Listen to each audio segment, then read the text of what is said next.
আমি জামাতের সাথে ভেস্তেও যাব না। এক সময়ে ঘোষণা দিয়েছিলেন জামায়াতের সাথে বেহেশতেও যাবেন না, কিন্তু হঠাৎই তাকে দেখা গেল জামায়াতে ইসলামের ইফতার মাহফিলে। গত 8ই মার্চ টাঙ্গাইল প্রেস ক্লাবে জামায়াতে ইসলামী আয়োজিত ইফতারে অংশ নেওয়ার পর থেকেই শুরু হয়েছে তুমুল বিতর্ক।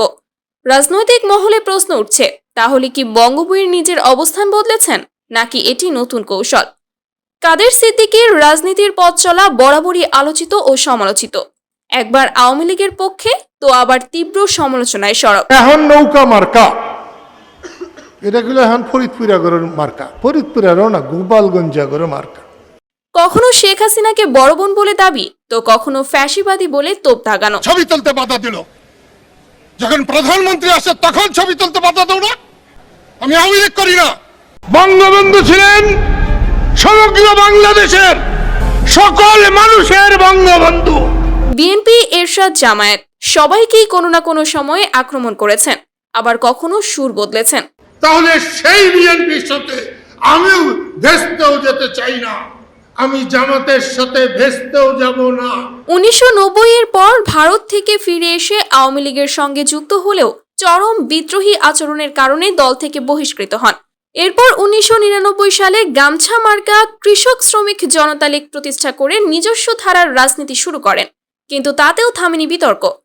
হুজুর মাওলানা ভাসানী শামসুল হক নৌকা মার্কা বানাইছিলেন, ধানের শীষ মার্কা বিএনপি করে, ওটাও অগরে মার্কা না।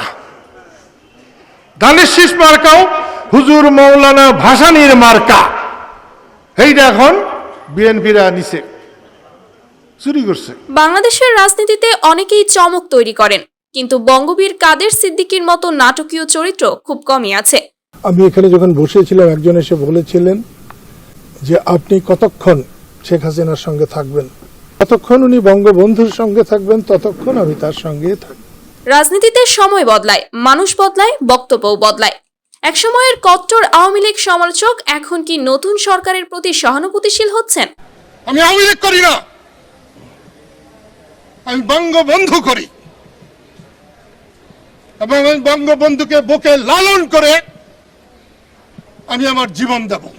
জুলাই আগস্টে শেখ হাসিনার পলায়নের ভবিষ্যদ্বাণী করা ব্যক্তি এখন নতুন সরকারকে কিভাবে দেখছেন? বাংলাদেশের রাজনীতির অন্যতম রহস্যময় চরিত্র এই কাদের সিদ্দিকী। তিনি কি আদৌ কোনো আদর্শের অনুসারী, নাকি পরিস্থিতি বুঝে পাল বদলানোই তার মূল নীতি? আপনার মতামত জানাতে ভুলবেন না। সত্য জানতে, সত্য বলতে থাকুন বাংলার বার্তার সাথেই। কমেন্টে জানিয়ে দিন, বঙ্গবীরের এই অবস্থান বদল কি কৌশল, নাকি নতুন মোড়?